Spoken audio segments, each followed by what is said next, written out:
Hello friends, आपका मेरे channel learning with Divya Agrawal में आपका स्वागत है। आज हम करेंगे चैप्टर नंबर 11 1857 की व्याख्या, जिसमें मैं आपको 1857 के विद्रोह के कारण के बारे में बताऊंगी। जिसमें मैं आपको सबसे पहले राजनीतिक कारण के बारे में बताऊंगी।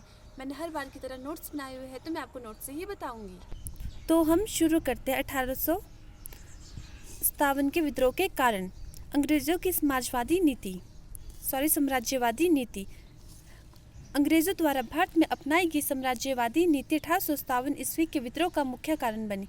इस साम्राज्यवादी नीति का आरंभ लॉर्ड क्लाइव ने प्लासी तथा बक्सर की लड़ाई में विजय पाकर किया था। उसके पश्चात भारत आने वाले सभी गवर्नर जनरल के मध्य भारतीय क्षेत्रों को ब्रिटिश साम्राज्य में सम्मिलित करने की एक होड़ सी लग गई थी। अब है मुगल बादशाह बहादुर शाह का अपमान। इसके बारे में आपको मैं सबसे लास्ट में बताऊंगी। नाना साहिब की पेंशन बंद करना। नाना साहिब को पेंशन बाजीराव द्वितीय ने गोद लिया था। पेशवा बाजीराव द्वितीय ने गोद लिया था। 1818 ईस्वी में पुणे की संधि के द्वारा ब्रिटिश सरकार ने पेशवा बाजीराव द्वितीय तथा उसके उत्तराधिकारी को 8 लाख रुपए वार्षिक पेंशन देने का फैसला किया। परंतु जब 1852 ईस्वी में पेशवा की मृत्यु हो गई तो अंग्रेजों ने नाना साहब को उसका उत्तराधिकारी मानने से इनकार कर दिया। उसे दी जाने वाली वार्षिक पेंशन भी बंद कर दी। अब है झांसी का विलय।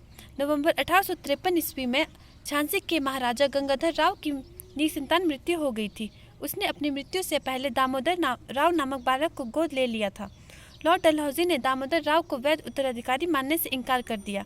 उसने लैप्स के सिद्धांत के अनुसार मार्च 1854 ईस्वी को झांसी को अंग्रेजी साम्राज्य में सम्मिलित करने की घोषणा कर दी। अब है अवध का विलय। लॉर्ड डलहौजी का सबसे न्यायपूर्ण कार्यवाही 1856 ईस्वी में अवध को अंग्रेजी साम्राज्य में विलय करना था। अवध का नवाब 1764 ईस्वी को बक्सर की लड़ाई के पश्चात से ही सदैव अंग्रेजी सरकार के प्रति वफादार रहे। इसके बावजूद लॉर्ड डलहौजी ने कुप्रबंध का दोष लगाकर अवध के नवाब वाजिद अली शाह को गद्दी से उतार दिया और अवध को ब्रिटिश साम्राज्य में सम्मिलित कर दिया। मैंने कहा था कि मैं आपको लास्ट में मुगल बादशाह बहादुर शाह के अपमान के बारे में बताऊंगी। मुगल बादशाह बहादुर शाह का अपमान भी 1857 के विद्रोह का एक मुख्य कारण बना, क्योंकि जब आरंभ में ईस्ट इंडिया कंपनी भारत आई थी तो वे मुगल बादशाह का बहुत सम्मान करती थी, उन्हें नजराने भेंट करती थी। लेकिन 1834 ईस्वी में जब मुगल बादशाह बहादुर शाह जफर द्वितीय सिंहासन पर बैठा तो ब्रिटिश सरकार ने उसके प्रति कोई भी सम्मान प्रकट नहीं किया, यहाँ तक कि उन्हें कोई नजराने भी नहीं दिया।